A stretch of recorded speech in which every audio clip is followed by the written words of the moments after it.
पहला सवाल प्रकाश जावड़ेकर जी आपसे, बिहार को इतनी योजनाएं मिलती हुई दिख रही हैं, बहुत सारे विपक्ष के लोग ये कह रहे हैं भाई ये तो चुनावी बजट है, आपने बिहार और दिल्ली को साध लिया। लेकिन तेजस्वी यादव कह रहे हैं सौतेला व्यवहार हुआ बिहार के साथ। दोनों भी गलत है। ये चुनाव का बजट नहीं है, न सौतेला व्यवहार हुआ है। वास्तविकता है कि देश के विकास का ये बजट है, हर वर्ग को न्याय देने का ये बजट है। 2047 में विकसित भारत को प्राप्त करने की दिशा में बढ़ा हुआ एक महत्वपूर्ण कदम है। इसमें युवा, गरीब, महिला, किसान और मिडिल क्लास सभी वर्गों का ख्याल रखा है और उसमें बहुत महत्वपूर्ण पहल उठाई है।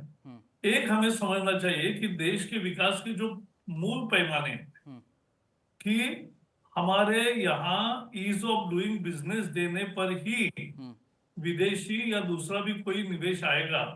आज हम देख रहे हैं कि देश के निवेशी भी विदेशों में जाकर फैक्ट्री लगा रहे हैं, तो वो बंद होगा कब? जब हम ईज ऑफ डूइंग बिजनेस करेंगे और ये राज्यों को भी करना है। इसलिए इसके लिए बहुत जोर दिया है। मुझे लगता है ये सबसे बड़ा रिफॉर्म है। दूसरा एक बात हुई है कि जैसे एक विषय किया है कि ह्यूमन कैपिटल पे सबसे ज्यादा जोर है। ह्यूमन कैपिटल माने सक्षम आंगनवाड़ी जो बोला है ना, वो हमारे राष्ट्रीय शिक्षा नीति में अर्ली चाइल्डहुड एजुकेशन, इसके लिए जो किया है, क्योंकि critical thinking abilities, cognitive skills, इसका जो डेवलपमेंट होता है वो 3 और 7 वर्ष के दरमियान होता है। इसलिए उस समय परीक्षाएं नहीं है, लेकिन उनकी इन स्किल्स को डेवलप करने का मुद्दा है, युवाओं के स्किल का मुद्दा है। अटल टिंकरिंग लैब 50,000 तैयार करेंगे, जिससे एआई और ये स्कूल में छठी से लेकर लोग सर आपकी मिलेंगे। बात से, आपने जो जो पॉइंट आप रख रहे हैं, लेकिन मुझे और लोगों के पास जाना है, उससे पहले एक दो सवाल मैं जल्दी जल्दी आपसे कर लेता हूं। Please please. मेरा सवाल सर ये है कि ये जितनी भी छूट मिल रही है ये नए रिजीम में मिल रहा है, ओल्ड रिजीम के लिए ये नहीं है। ओल्ड रिजीम में जो लोग जा रहे थे वो पैसा बचत कर रहे थे, पीपीएफ में पैसा, एलआईसी में पैसा, एनपीएस में पैसा। तो अगर उनको ओल्ड न्यू रिजीम में इतनी छूट मिल जाएगी तो क्या वो इन्वेस्टमेंट करेंगे? सरकार का ध्यान इस तरफ भी है।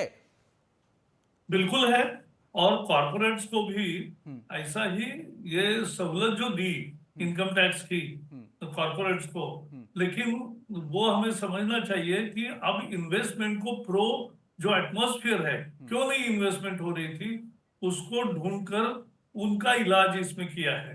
प्रोडक्टिविटी की बात की है, देश के पोटेंशियल को अनलॉक करने की बात की है।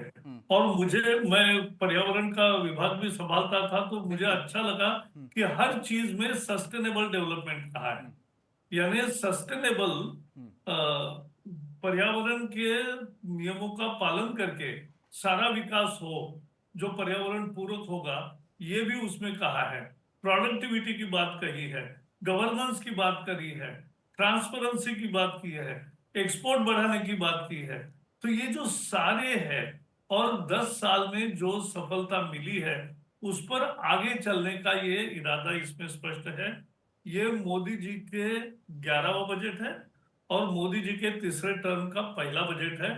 हम स्वागत करते हैं इसका, और ये निश्चित रूप से सभी वर्गों को न्याय देने वाला ऐसा बजट रहेगा। और इंफ्रास्ट्रक्चर का में भी 10 लाख करोड़ से भी ज्यादा रुपये का प्रोविजन किया है, तो इंफ्रास्ट्रक्चर और तेज होगा। इसी से लॉजिस्टिक बढ़ता है, इसी से एक्सपोर्ट बढ़ता है, इसी से इंडस्ट्री बढ़ती है। ठीक है, बहुत बहुत शुक्रिया प्रकाश जावड़ेकर जी हमारे साथ जुड़ने के लिए।